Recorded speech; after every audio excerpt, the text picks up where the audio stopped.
welcome to UPfront, and this is the holiday edition of UPfront. I would have called it the Founders Day edition barely a week ago, but as you may well be aware today, the Executive President of the Republic of Ghana, who not long ago delivered a speech at the UN General Assembly, has changed this day from Founders Day to the Kwame Nkrumah Memorial Day. That is the crux of our conversation today. But also important is the fact that the opposition, perhaps the largest opposition party in the Republic of Ghana, until recently in government, the NDC, is putting together earlier today, went on a massive walk in solidarity with the founder, Dr. Kwame Nkrumah, who they say his history and his role in the Republic of Ghana is being dented one way or the other. My guest today is a man who is the think tank in the NDC, the brain behind the research of the party, and currently the head of the Ghana Institute for Social Democracy, the NDC school, if you care to know. My name is Raymond Akwa. Dr. William Aji is my guest. Doc, you're welcome. Thank you very much. I hope you're doing well today. I'm fine. I mean, I just got out of a little bit of heavy weather, but I'm good. Oh, that probably will mean that you, who are part of the organizers, could not take part in this walk. Yes, I couldn't because I've had a very heavy schedule over the last 2 weeks and been at it, came back from a conference in Namibia in Windhoek last week, and then we had to run 2 sessions of our institute, Saturday and Sunday, and then I had to participate in an international conference on economic transformation from Tuesday to today. So it's been quite hectic, and such things take a toll on you, especially if you don't get the time to do the kinds of exercise that you are regularly. I get that, but forgive me, I just wanted to get to know, because the march happened today. It did happen. And the crux of the conversation is that the party will use all available means to resist attempt by the president to impose a distorted Dankwa history on Ghanaians. And this is perhaps the message that was being sent. Was that the intent behind this march in the first place? You see, you can't change history. So we're saying that let history remain what it is. Whose version of history are we talking about in this case? It's an account of what happened. And therefore, any attempt to change that is moot. You don't make any attempt to rewrite history. It's happened. It's an event that happened. I think the debate is about whether we should say a founder or founders. Basically, that's what we are saying of this Republic of Ghana, and that's we are saying that it only recently surfaced because of this this desire by the NPP to change history, basically, and we think that that is unnecessary at this time of the development of this country. It's shifting attention away from more pressing development challenges. But Doc, if it were to be that unnecessary, why would the NDC embark on a protest to seek to say let's correct the anomaly? We are saying that indeed the NDC walk has quite a number of objectives. One of them is to solidarize and indeed support the progressive forces. We call them progressive forces. The Nkrumahist, those in the Nkrumahist tradition, because there's a siege on Nkrumahism. Really? Yes. And how is it manifested? Well, basically, it is an attempt to as I said, change the course of history in the form of wanting to, this whole thing about 21st September began about 20 years ago when the progressive forces decided to celebrate the birthday of Kwame Nkrumah, which is obviously today. Now, it was during the tenure of President Professor John Atta Mills that it was declared a Founders Day, and basically adding value to what the progressive forces had been celebrating all along, that he had contributed tremendously to the development of this country and must be recognized as such. And therefore, the party believes that that is clearly a statement of fact and that must not be changed. Okay, but let me be clear on this. Is the NDC an Nkrumahist party? NDC has roots in Nkrumahism because there are values and principles that were espoused by Nkrumah, some of which are relevant today. So, but the party in this constitution says that it was based on the ideals of former President Rawlings, who is the founder of the party. Definitely, basically Former NDC. President Rawlings has stated categorically that he's no Nkrumahist. Yes, but so how can the founder of a party not be an Nkrumahist and the party will be an Nkrumahist? NDC is party? a Congress, don't forget. Yeah. The Congress encompasses people from different political traditions, particularly those on the left. So the NDC has elements that looks like Nkrumahist, but the party is not an Nkrumahist There party. were Nkrumahist who became part of NDC. So are they the majority now? Well, you see, they can't be the majority, but are they the minority now? You mean the Nkrumahist? Yes. Of course, in the party, they were part of the founding of the NDC. They were part of the founding of the NDC. So whose ideals predominate in the NDC from founding to today? No, I am saying that there are values that if you espouse a leftist ideology, they run through the way you conduct yourself. The values of freedom, the values of right, the values of integrity, accountability, solidarity. They are values, they are eternal values. So if you were on the left... So the NDC identifies with Nkrumahism, but it's not an Nkrumahist party? No, it isn't. It's a social democratic party. Okay. Nkrumahism was basically a socialist party. So why do you take up the fight of somebody that is not really Because we belong to the same tradition. Okay, so because you have elements of socialism in what you do, that's why you are doing this. Exactly. And essentially socialism and social democracy is a struggle on behalf of the disadvantaged people. You virtually assume political power and you work in the interest of the masses. I get your point, but is that not contradictory to the stance and the ideals of the founder of the NDC, former President George Rawlings? No, it doesn't contradict that. He says he's no Nkrumahist He's a people's leader. He's made it clear in his own way. You don't necessarily have to be an Nkrumahist to be a member of the NDC. You don't have to be an Nkrumahist to be on the left either. Okay, I get your point, but I wanted to be clear in my mind on exactly why the NDC seems to be crying on behalf of all Nkrumahis. We're not really crying on their behalf. We are working together with them. Really? Yeah, sure. Is that an amalgamation now? I did not see other parties like PNC, the CPP in your protest today. Well, I don't know who was there, but we are saying that anybody, any political party that believes in their ideals and the vision of Nkrumah, and indeed that also is on the left, needed to form, because as I said, the value of solidarity, that's why we call each other comrades. I get your point. Yeah. Oh, so you call the people in the CPP and the PNC also comrades? Comrades, because it's comradeship. I get you. It's solidarity. Veteran journalist Kweku Waku believes that the NDC actually led to the downfall of the CPP because you took membership from the party and derived it of the huge following it was supposed to have. The NDC did not proscribe the CPP. It was proscribed by the Progress Party in 1966. I get your point. And they were proscribed. He said that the membership was virtually derived. The NDC's membership derived from the CPP in a way that made it very weak and almost dysfunctional as it is today. No, that's not true. The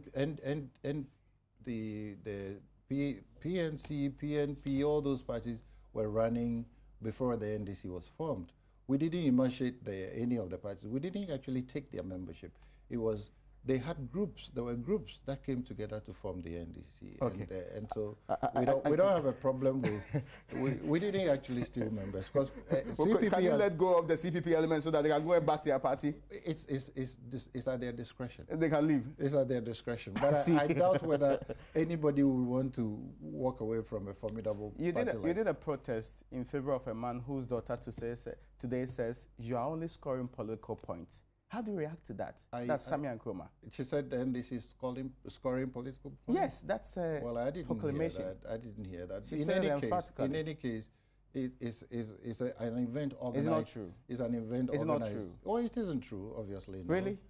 It's an event organized by the NDC. Of what interest is the NDC pursuing other political parties' interest when it has its own interest to pursue? Because the ultimate aim of all political parties is our next political power. Yeah. How does pursuing somebody else's interest help you? We are not pursuing anybody's interest. We said it's a unity walk, and it's a walk to a solidarity walk as well, with the forces on the left.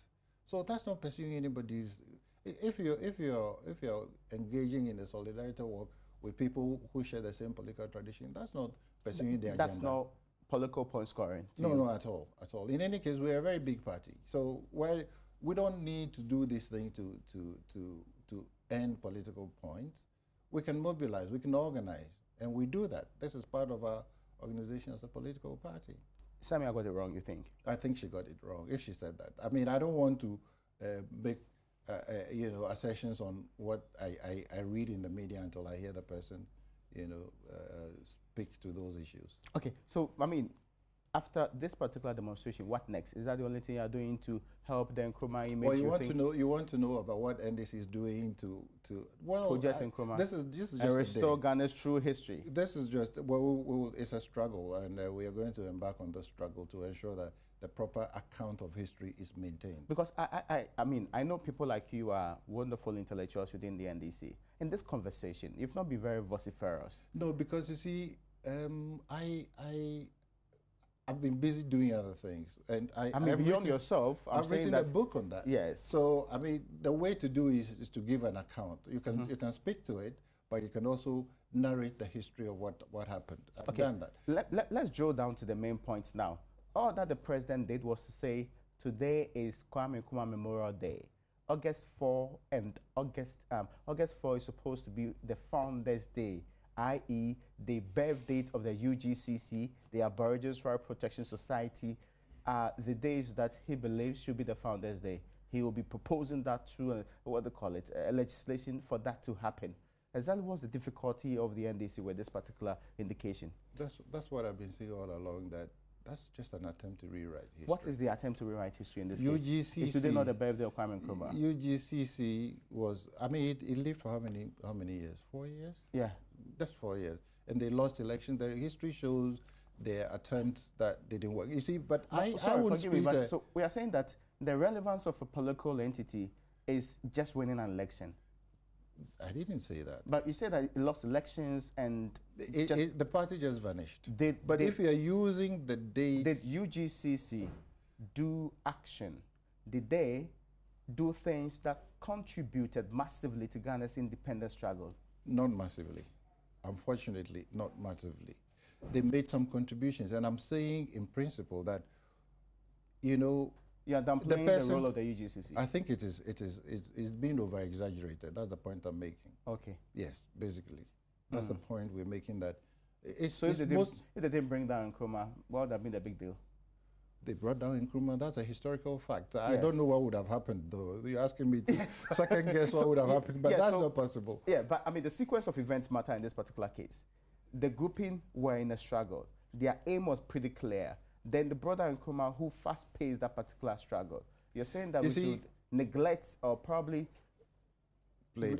play down their role, which is the same thing that you accuse the president of doing. There are a number of groups that were involved in the independence struggle. Beyond the UGCC and the UGCC. ARPS, which other groups ARPS was even the early, it was just struggling for land around the southern part. There are groups, there are several groups. There were groups in Accra that were also struggling. I mean, we had even veterans. Specifically, which groups are you referencing? No, I can't give you a lot of details, but there are all these 1948 riots that happened because of the experiences of the veterans of the Second World War. We had some guys, Shifimokwe, all these other groups were struggling. So if really the effort is to recognize the contribution of others in the founding of Ghana, then it shouldn't be the big six only. I mean, that's the logic that we're putting across. It shouldn't be the big six. Then a Founders Day to include all of the... When UGCC demobilized, indeed didn't continue, they had to pull people from the Northern People's Party, from the Volta region, the Protectorate. They had to get from Ashanti. So that's why they have the Dombo, Dankwa, and Busia tradition. They had to bring together different groups, and then there were others. So what I'm saying in principle is that I don't think we should split hairs over founding and founders. If you want to recognize founders, then don't limit it to the big six. Limit it to all the groups that were part of the struggle for independence. Otherwise, clearly, Nkrumah stands tall among all the people who were struggling for independence. Is that not why today is Nkrumah Memorial Day? So what's the big deal? Well, was it based on consultation or was it based on sentiment? So now it's not about the decision, it's about how the decision was arrived at. Well, it encompasses all of that. I thought the main problem was with the decision. You see, even if you designate it an Nkrumah Memorial Day, you are basically acknowledging that he played a very pivotal role in the independence process. Yes. So what's the problem with that? Why would you change it from a Founders Day to a Memorial Day? The Founders to encompass a larger grouping, because it is. Yeah, but you see, do you agree that others contributed to the founding of Ghana? You see, the thing is, everybody's effort. Oh, definitely. So what is wrong with saying that this day is for founders, actually virtually everybody who contributed, so we don't single out an individual for that? If that's the reasoning behind it, there shouldn't be a debate. But that's the reason. Do you get the impression there's any other reason? Didn't they go on a particular discussion and the Speaker of Parliament went on this long diatribe about Nkrumah is not the founder of six, exactly.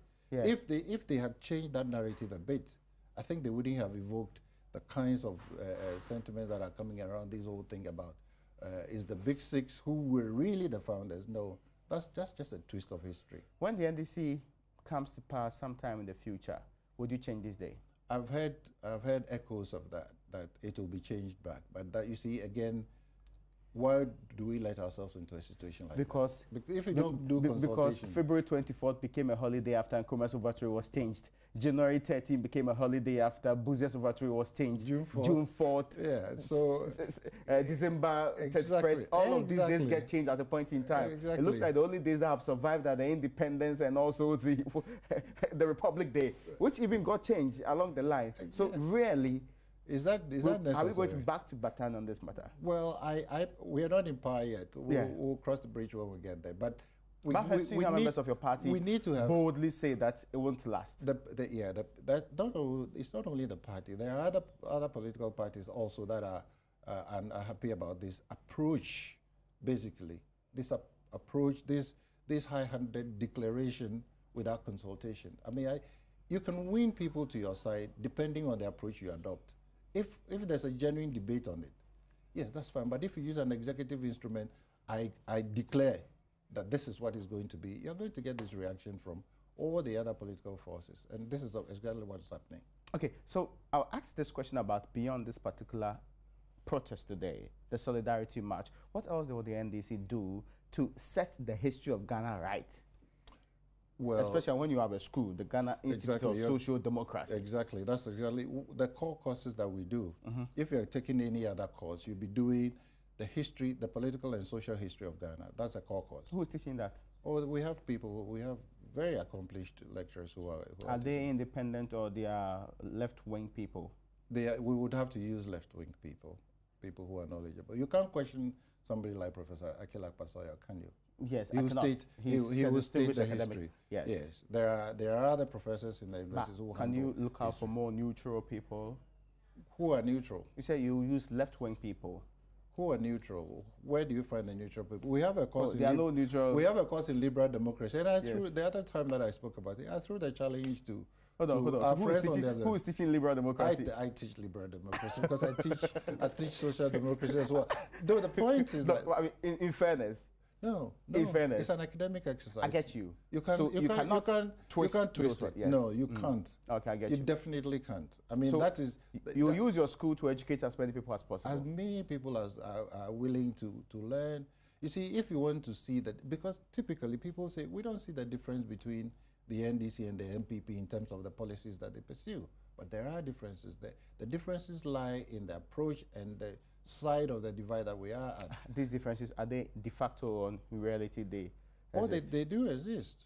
Really? They do exist, of course. I see. Course. Because you see, if you are on the left and you have a basket of resources, where you invest will determine what your ideological leanings are.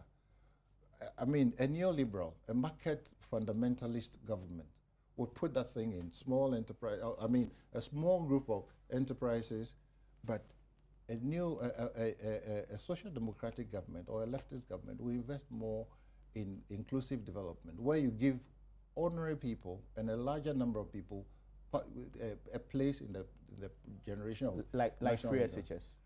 Well, it's a social intervention. Yes. Yeah. Well, you want me to comment on the free SHS? Yeah, yeah, I'm saying that some of the policies that social makes you look interventions, social democratic exactly, free SHS, exactly, NHIS. exactly. Yes, so those are the kind of policies that are supposed to be done. And it's pretty clear that these are policies the MPP spearheaded in this republic. No, they didn't spearhead all of that at all.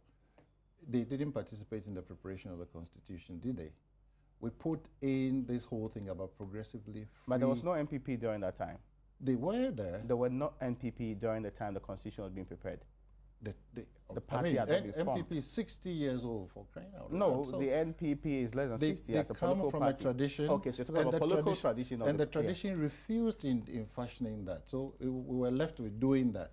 Now, we put that in the Constitution that is the right of everyone to have education if the national resources permit. So you are enjoined by the Constitution. You chose progressive implementation and left which it is to exactly what is happening and now. left it to the. You think that's what's happening now? Exactly. Do you want us to go all into first-year students are getting free education, why do you say it is? I think we'll have another conversation on the fee-free. No, but you just made the point, so I want you to clarify that. I'm saying principally that two things. That I said we put it in the Constitution. Yeah. There are a lot of things in the Constitution, to be clear. There are so many things in the Constitution that are yet to see the light of day today. But we did a lot. All the independent governance institutions were established under us. We made a lot of laws. If you check, NDC has contributed to the stability of this republic in many ways than any other political party. I get your point. And maybe on that particular basis, and I was just asking that question. So you deal with the school matter, you train your people to appreciate the real history of this republic, yes, which exaggerates Nkrumah's role and downplays the roles of others. That's your interpretation of it, but they will know the true history. Oh, okay. Yes, because you see. And is that true history different from what I said? Well, I don't know what your version of the true history is, but your history is just basically a statement of what happened in the past. Okay.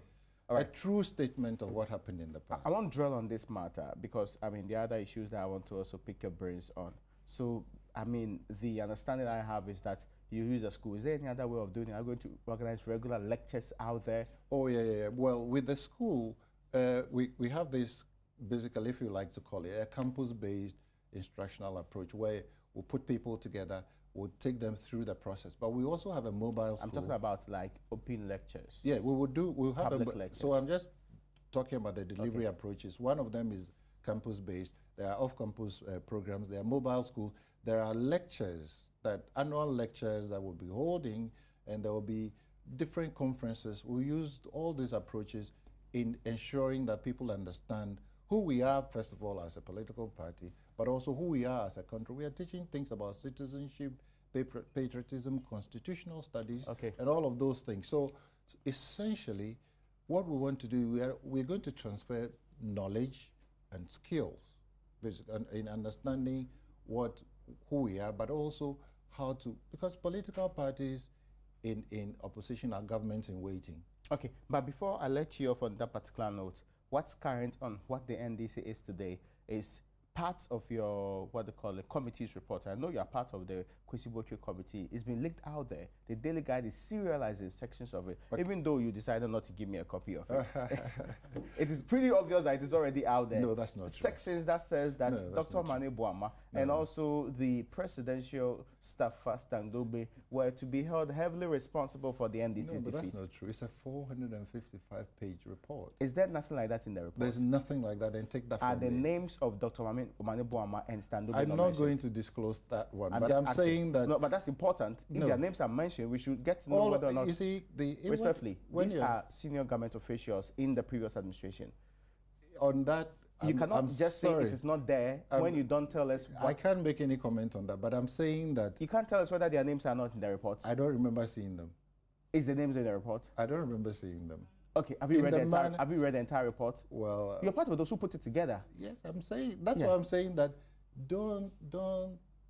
You made a conclusive statement that the report is out there and people are serializing the Daily Guide is serializing and that's the point I'm making, that is false. That is political strategy. What is out there is not a report. It is false. Take it from me. I'm saying it is false. Which part of it is the false one? The assertions that are being made are false. The former President Mahama conduct himself according to your report like a movie star. But have you seen the report?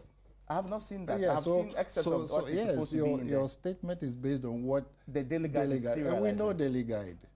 You don't think they are? It's a propaganda tool for the MPP. So, I mean, you see, it's just a weak attempt to divert attention from happening. It's a political strategy. I see. When there are very pressing issues that people are crying over, the tendency is for any political party or, you know, the people behind the twisting and the managing of political information to try and divert attention from the challenges. In the report, it's who are those held responsible for the NDC's defeat? You're pushing me to make a comment on something that... But you say that the names are not there. We have these names. You can't tell us which names are also there. No, I can't how tell. Do we know that you actually have them? You know why NPP commissioned a study also? Why is the president NDC has not lost elections. The MPP did not lose the previous election. Oh, but this whole conversation... We are interested in why the NDC lost the election from its own mouthpiece. No, but you see, we gave you an indication. Oh, those were very vague items on how. Really, that's all we are prepared to share. Anything. Basically, that's all we are prepared to share. Exactly. With the team members of the NDC who are listening now. So you see, what I'm saying is that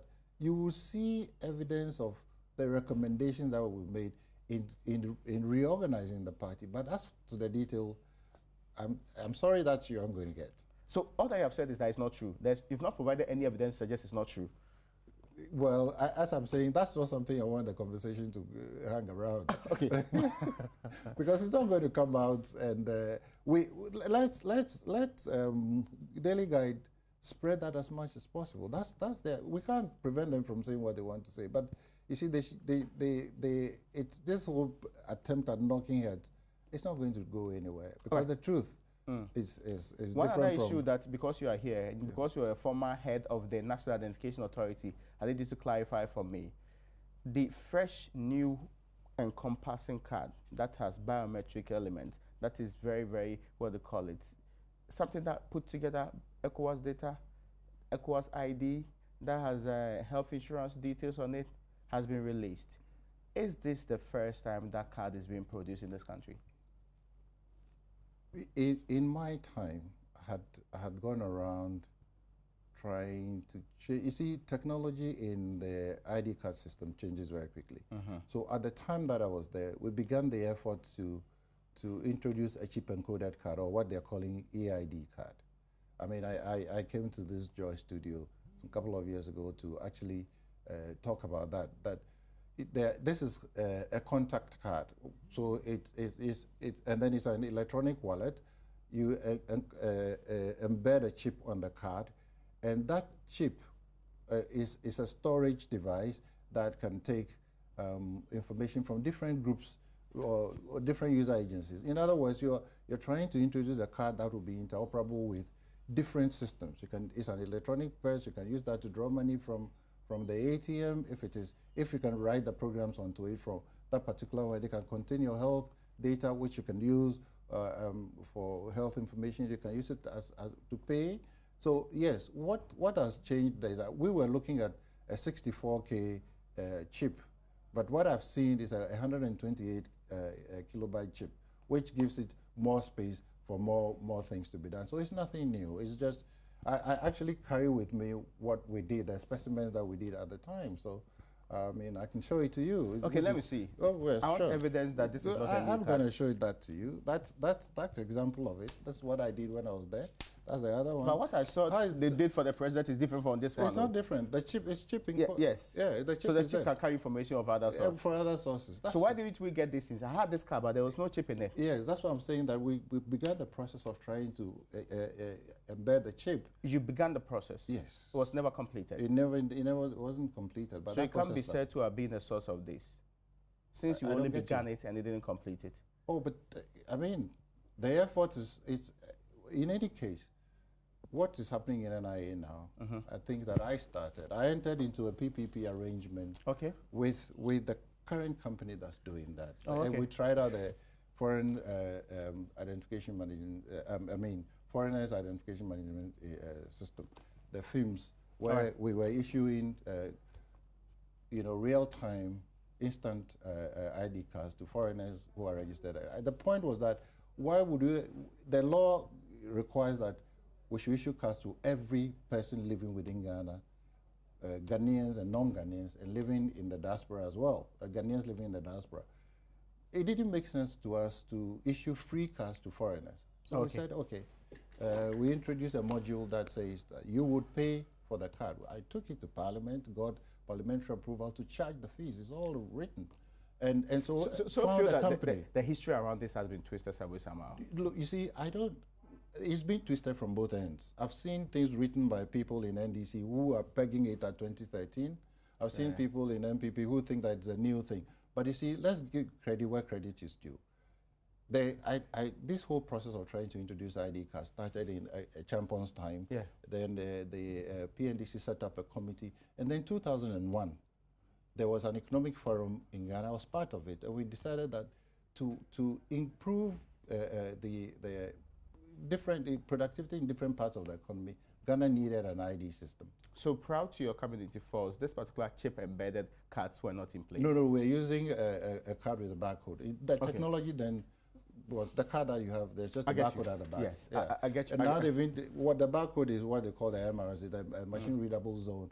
Now, so you put a machine, you put it through and the machine reads the information there. It's just about, we were even looking at a contactless ID card, which is also here in my pocket, you know, where you don't even see the chip, because sometimes when you keep slotting it in, it defaces. And so you can do a contactless one. All of those things. I'm sure this conversation, we have to do it in a more extended form sometime in the future. Sure. But many thanks to you for joining us today. Dr. William Haji is actually the director of the Ghana Institute of Social Democracy. He's also the director of research of the NDC. He joined us as the former head of the National Identification Authority. That's why we ended on that particular note. Thank you so much, Doc, for joining us. Thank you.